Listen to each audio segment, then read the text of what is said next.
Welcome to another episode of Prioritize. They accomplish while you drown in lists. It's difficult to juggle your responsibilities. Husband, father, brother. It goes on, but your energy doesn't. You pondering what I'm pondering? Prioritize what's right for you, not what's left behind. This is Prioritize with Toby Baker. You'll have to speak up. I'm wearing a towel. Greetings, gentlemen and ladies. This is Prioritize. Here we discuss prioritizing faith, family, relationships, and more. I am your crazy white, formerly fat host, the Baker Boy himself. Welcome to the show. Formerly fat. You know, it's really difficult to get to that point where you can actually say that, not be lying, directly after the Thanksgiving holiday. Are you picking up what I'm putting down? Are you feeling me out there? Man, you got family that comes over to the house, right? Or maybe you're going over to somebody else's house. But we've been hosting Thanksgiving feast, dinner and gathering and the holiday for quite a few years now. We had actually started out several years ago. And I had asked my mom, I said, hey, you have all this china in your china hutch. Is there any chance you can bring that over? Oh, no, we can't possibly do that. You see, it's there for decoration. Your great-great-grandma Taylor gave this to me to take care of, so I'm doing the best that I can with it, okay, sweetie? Button up your shirt. You're going to catch pneumonia. So, and she normally ends it with that. So I'm looking at it like, you got to be kidding me. You're not using it. It just sits there. I know, sweetie, but we don't want to break anything. Okay. All right, Mom, that's fine. So we started going around to the Goodwills and the Salvation Armies, and every last one we went to had china right there in their flatware and plates and all the goodies. And I'm thinking to myself, why don't we just start picking this up? Because, you know, it's an important deal, right? For Thanksgiving, you got all the family coming in. The last thing you want to do is, well, the last thing I want to do. Maybe not the last thing you want to do. Maybe the last thing you want to do is do the dishes. This is why we have 3 sons. Because we got 3 dishwashers. Are you understanding this? Okay. So here we are. I'm looking at that. I don't want to do paper plates. I don't want to do styrofoam plates. I don't even want to do Chinette. No, I want to do real china, real plates. Yes, the trade-off is there's going to be some dishwashing, and I don't make the boys do all the dishes. That would be insane. I also have a wife who helps out regularly, so.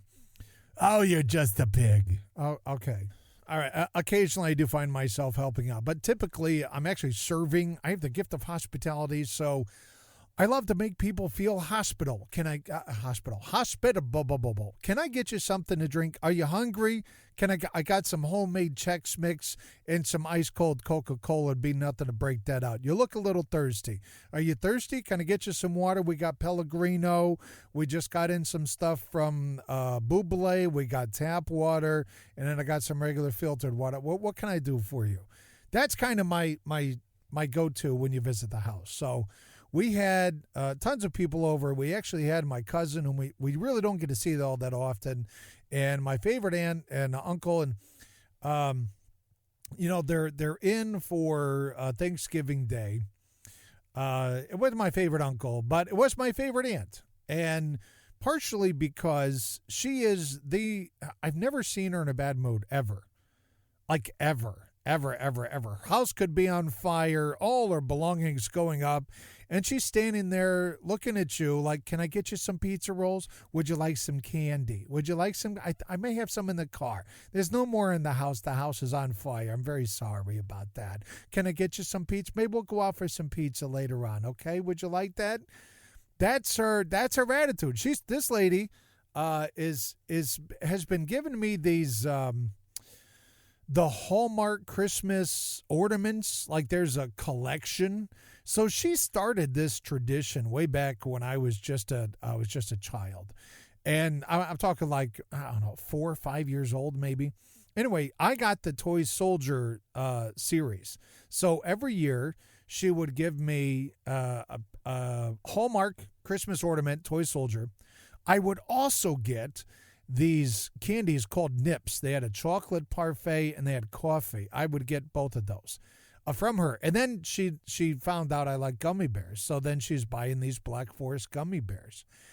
And it's just an amazing personality and character as somebody who was so adamant about finding out what you like.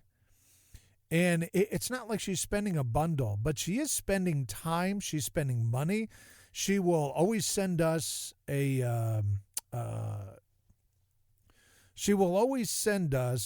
birthday cards and anniversary cards. She's incredibly thoughtful. And I never see her in a bad mood. And I start asking myself, A, how come she's so doggone happy? And B, how can I be more like that? I think she embodies the character of Jesus, where they're very generous and concentrating and focusing on the positive. And I think that, that's fantastic, right? Do you know anybody like that? Are you friends with, not me, you're probably, if you're friends with me, like, it's not Tobe. You're right, it's not me. But are you friends with somebody out there like that who they never seem upset? It doesn't matter if they're half dead, falling off the couch, barely able to stand up. They're like, I'm so grateful the floor is comfortable. I'm so glad we put in that extra padding. Can I get you? Tell my wife and kids I love them. They could be dying and they're still grateful. They got that heart of gratitude. Like they find something to be grateful for. I was watching the Simpsons episode, probably season 16, 14. They have like 30 plus. It's amazing. They stuck around that long. And there were some really cool words of wisdom. I guess the Buddhists have a saying which is very similar to Christ followers and the Holy Scriptures, that desire for materialism causes pain, suffering. And by that meaning, if you stop comparing yourself, like if I stop comparing myself to other people who got a shinier car, oh man, this guy's got a drop-top cherry convertible Mercedes Benz. Oh, this guy's got a Lamborghini Countach. Boy, if I had that and he had a feather, we'd both be tickled. If I stop comparing myself to other people, what they have, what they possess, and focus more on gratitude and less selfishness, I'll actually be a happier person. Because as the song says, John, what song is that? John, the one from Baz Luhrmann, what's that called? Everybody's free to wear sunscreen. So if you've never heard it, it's a very interesting song. It's just some guys rambling on about all the advice he has to give in a song. And he basically boils it back down to, as for the rest of my advice, you can take it or leave it, but, wear sunscreen, protect your skin. In the song, he says, the race is long, and in the end, it's only with yourself. Isn't that just so simplified that it's, oh, wow, that's actually very true. What a phenomenal revelation that is. I'm just racing against myself, because in the end, all the toys that I've accumulated, they get sold or they get divided amongst our children. Everything that I have remaining gets divided or lost. King Solomon puts it like this: vanity of vanities, all is vanity and chasing after the wind. In all my life, we work hard, we play hard, we raise funds, we give, we spend, we save. And in the end, the race is only with myself. If I stop comparing what I don't have to those that do have, I remove that desire. I also remove the pain and suffering of, if I only had that, I'd be happier. No, my friends, gentlemen and ladies, we choose happiness, right? This is not a clinical discussion of clinical depression. This is a discussion of gratitude. And basically, I'm discussing it and you're listening. And I guess that's the best I can do until we turn this into a call-in show, which might happen someday. Yeah, and the monkeys fly out the rear. Ha, ha. Why do I say formally fat? Well, I went on the COVID diet for about 3 weeks, lost 18 pounds. Yes, thank you. Thank you. I see that thank you in the back there. Thank you very much. I finally got up, took a shower, and looked at myself in the mirror. I'm like, I'm missing 3 chins. Where did they go? Yeah, lost 18 pounds. So I can actually say, formally, Fat Host, the Baker Boy himself. I don't know how you guys do it around your house at Thanksgiving. Maybe you have the bestest Norman Rockwell-ish Thanksgiving that anyone has ever seen. It's better than the Hallmark movies. It's fantastic, meaningful conversation. Everyone brings in stuff, and it's just amazing, right? Or maybe yours is not like that. Maybe yours is a little less Norman Rockwell-ish and a little more Nightmare on Elm Street, where I guess he never did a Thanksgiving episode, did he? But people arrive normally late. They brought the turkey. It's still frozen. They didn't really bring any fixings because no store was open on Thanksgiving. I'm like, why did you wait until today? As you're prepping and getting the decorations out and preparing for this feast, you're murmuring under your breath, this is the last time we're doing this, I swear to God. And then halfway during it, you're like, it's kind of nice to have the family over. And then after everyone leaves and you're cleaning up and doing the dishes, you lean over to the wife and be like, now next year, we definitely have to do the corn just like that. That was amazing. And when we have everybody over, we can change the decor a little bit. And your wife's like, I told you, you would be doing this. When you were complaining that you're never going to do this ever again, and this is the last year because half the people don't respond, you have no idea what anybody's thinking or bringing, you don't know how you're going to decorate, and there are going to be tons of people in the house, no one's going to be able to move around, it's going to get super hot, and there you are complaining, we're never doing this one again. And then at the end, it's like, well, next year we'll change it up a little bit. I'm a family guy. I prioritize family. I love having a full house. It's never, we don't have the arguments. Wait, check that. Okay, let me try this again because there are arguments that ensue. They generally don't blow up. Can I say general? Because we did have a blow. Okay. Most of the time, there are no blow-ups at Thanksgiving. We come together like we're human beings, like we're people. A lot of the stupid stuff gets checked at the door. It's not a rule. People just do that. They just check it at the door. They'll pick it up on the way out, but the dumb conversations, the overridden political arguments, all that baloney that means so little when it comes down to the super important things like family, relationships, life, and death. All that stuff just gets chucked to the door. You know what we talk about? We talk about memories. We talk about years past. We kind of indulge our own self problems and our own screw-ups and, oh man, cousin, you know what I did the other day? This was so dumb. I don't call other family members out on their stupid crap. They can do, I do that with mom because there's so much of it. It's picking the low-hanging fruit. It's actually how I tell her I love her. No, but for mom and I, we kind of go back and forth, and she'll remind me of a story, and that'll remind of another story, and we laugh about these things, and this is our family.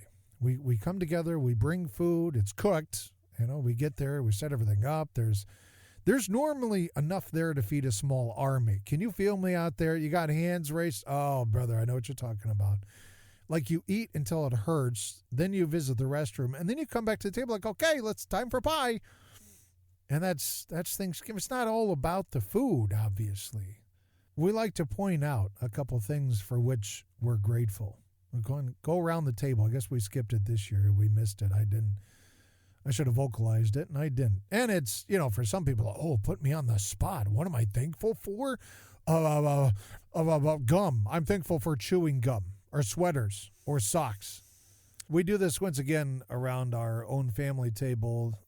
My wife and I and our 3 boys, we sit down to a nice Christmas dinner, and while we're eating or before, I think while we're eating is just part of the topic of conversation, we will each vocalize with sincerity, with love, with cherish the things for which we're grateful over the past year. What were the events? What were the things that happened in our life? What did we receive? What opportunities did we have that we were able to give back, to pay it forward? You ever think about those in your own life? And when you have to brush through a lot of, I don't know how else to say it without going into profanity and overusing the word baloney and bullcrap. There's so much going on in the news. I don't know how one can maintain their sanity and listen every single day, all day long. Or they get on Twitter with all of the negativity. Or they get on Facebook with all the confusion. If we push all that aside for a few hours when we're with our family, and we're not looking at our screens, you're kind of looking at your food, you're looking at each other. Might be awkward, but it's far more valuable than looking at your screens, checking who checked in with me, what did they post. Brush all that aside. Stop with a podcast for a little bit. Yes, I guess even mine. Stop listening to the news for a day or two.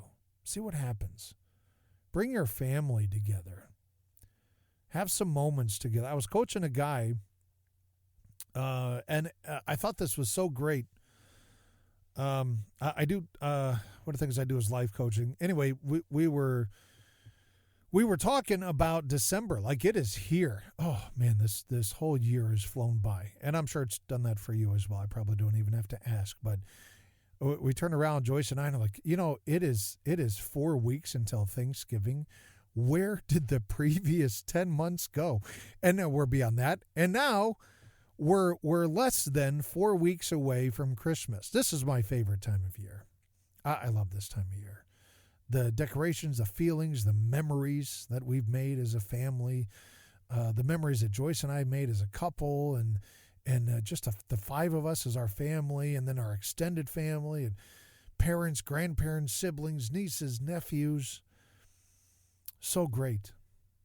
And speaking of family, I was coaching this young gentleman, and I had asked him. I said, "Look, man, we're in December. It's the end of the year.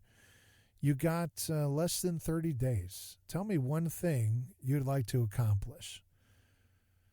One thing that is going to be kind of the center focus going into this month. If you could just keep it down to one thing, right? I'm not talking about let's make sure we set up 5 goals for the various areas of our lives: spirituality, financial, business, personal, relation. Let's just do one and focus on that. He's a little more, he's a lot more ADD than what I am. So his attention gets spread out, and he can jump from one scroll to the next and not even miss a beat. So I said, hey, let's look at just one area of your life. What do you want to focus on? His response was fantastic. I said he says, I would like to focus on family. I want to focus on being intentional with my wife. We have an anniversary coming up. I want to focus on being intentional with each and every one of our kids, and let them know that when we're together, like they're the only son, they're the only daughter in the room. It's just the 2 of us, and they have my complete focus. Everything else is off to the wayside. My work, my business life, my cell phone, all that stuff is off to the wayside, and where I just want to focus on that. I said, fantastic. Here's what I want you to do. I want you to set up a day, date, and time with each and every one of your children, and certainly with your wife. And I said, be intentional about what they enjoy, what they like, a food that they prefer, a place they like to go, a shopping thing, because it's going to be that time in the car. It's going to be that time sitting down in front of them or next to them. The words that you share, building those memories, and be consistent. Don't just do it once And then the next 12 months, that's it. We're not doing this again. But come back into that on a regular basis, every month, if you can carve out that time. And if it's a priority, you do, right? We allow so much into our life that shoves around our priorities, and we keep saying yes to these outside things. Doesn't mean that outside element, question, fundraiser, charity event, church event, public event, doesn't mean that they're bad. They're negative. They don't have value. It doesn't mean that at all. But to every event that you say yes, you're saying no to someone or something else, right? So I started this out with prioritizing gratitude. I'd like to get back to that. Or you mean circle back? I wasn't going to say that. That's a dumb saying. Where did you pick that up? Never mind. The news, the constant 24-hour news cycle, Facebook cycle, Twitter cycle, Instagram cycle, all the social media networks are enemies hounding us. Can be quite cumbersome, can be rather intrusive. And when you carve out some time for your family members, like this guy I'm coaching is going to do, it changes your focus when you realign your priorities with the things which are most important. So in prioritizing gratitude, it's going to be far easier to find things to be grateful if I'm not looking at things that just get me riled up, that get me so upset at what I see in the world, what I see in the news, what I see going on with people that I've known all my life, that I see with complete strangers and enemies, what I see with friends that hurt all the more, right? When it's somebody close to you that hurts you or is hurting and you're trying to reach out and you're trying to help and it gets rejected, like, that kind of gets to the gut, kind of turmoil. But when you can push a lot of the negativity to the side, a lot of the news side, the news is going to be there tomorrow. The news will be there next week. You can shut that off for 7 full days, come back. There'll still be the same amount of negativity, if not more, you can dive back into if you're truly a masochist and you like to hurt yourself. Or if you just, you want to know what's going on in the world so you can speak intelligently with your colleagues, friends, strangers, neighbors about what's going on in the world. Tim Ferriss doesn't even listen to the news, doesn't watch it anymore. At least that's what he said in his book, The 4-Hour Workweek. What he will do instead is ask any of those people, friends, strangers, neighbors, relatives, hey, what's going on in the world today? What's new in the world? They're glad to share it. And then he can converse with them. He does, however, have a very effective way of prioritizing the things that are actually important in his life. And if I can encourage you to do so, prioritize gratitude. Look at the things around and see if you can be grateful for the roof overhead, the refrigerator still working, the freezer still keeping the frozen goods frozen. If you have somebody at your side for whom you can be grateful, if you have children for whom you can be grateful. Got a running vehicle, got a job, got an income, got an apartment, got someplace you can call home. If you got friends, be grateful.